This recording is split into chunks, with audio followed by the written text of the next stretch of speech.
Hello and welcome to Modern Explorer. I'm Matteo, and today we're going to be interviewing Michael Carpenter. And boy, does he have a story to tell you. It's terrifying, I'm telling you right now.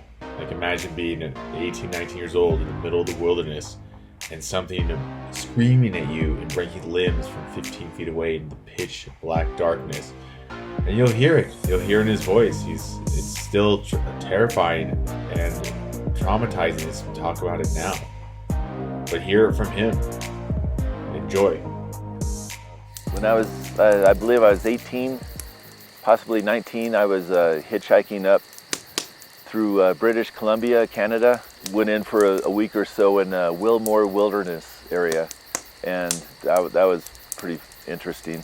But I went on from there, and I was on my way to Alaska and to live because that's where it seemed I belonged. And I was hitchhiking, and the guy had to pull off on a dirt road. He was going 50 miles that way, and it was maybe 10 at night, and I went off into the woods where there was like a big water body. I don't know if it was a big river or a lake or what, but I just laid out my bag and got some peanut butter on a piece of bread and ate it, and just as soon as I laid down, this is really terrifying. Anyway, this extremely loud roar. It was more like an African elephant. It's kind of hard to, I definitely can't mimic it, but it was extremely loud, and it seemed about as far away as you are. But I was laying down, and I immediately went catatonic, just completely scared, and this thing circled me, and about every minute or so, letting out another like ah, and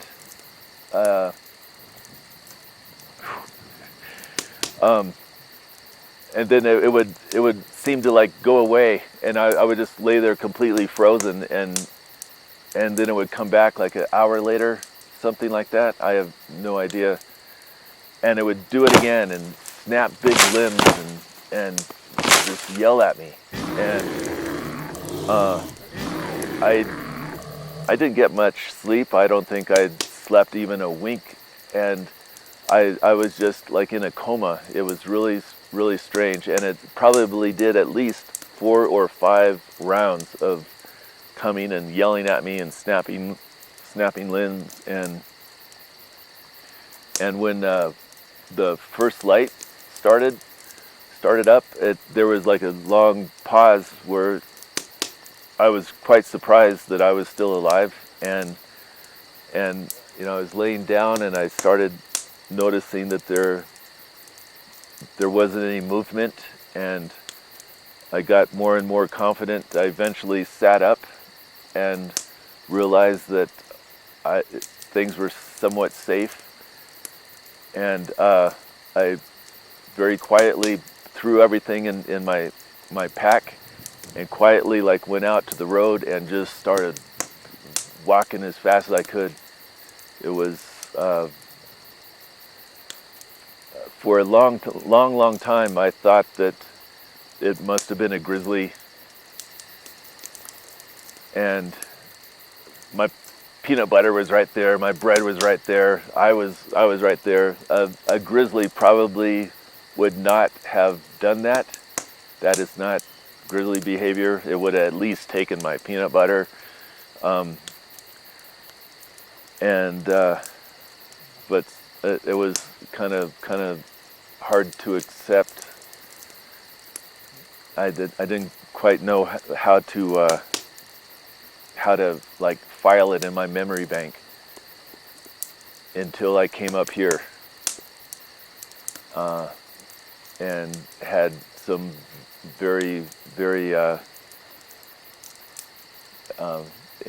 interesting days, many days up here with constant howling, and it was never as close as it was that night in Canada, but it was very similar. same tone, same waves of vocalization. And So that experience, did it make you? Did you continue going up into Canada, or did you go back? no, I was on my way to Alaska, and usually when I target something like that, I go. And that dawn, when I got out to the road, I just without even thinking, I went on the other side of the road going south. I was getting back to the Southern California beach as fast as I could, and I never thought about going to Alaska again. What year was this? Oh, I was 18 or 19, so like 79, 78, 79. There you have it. I hope you guys enjoyed it as much as I did. And I know I can relate. Something similar happened to me for my first encounter. Except I was able to get away. I had a car right there, so I can only imagine being stuck there and not being able to move at all. Anyway, like, share, comment, and subscribe. Stay tuned for more.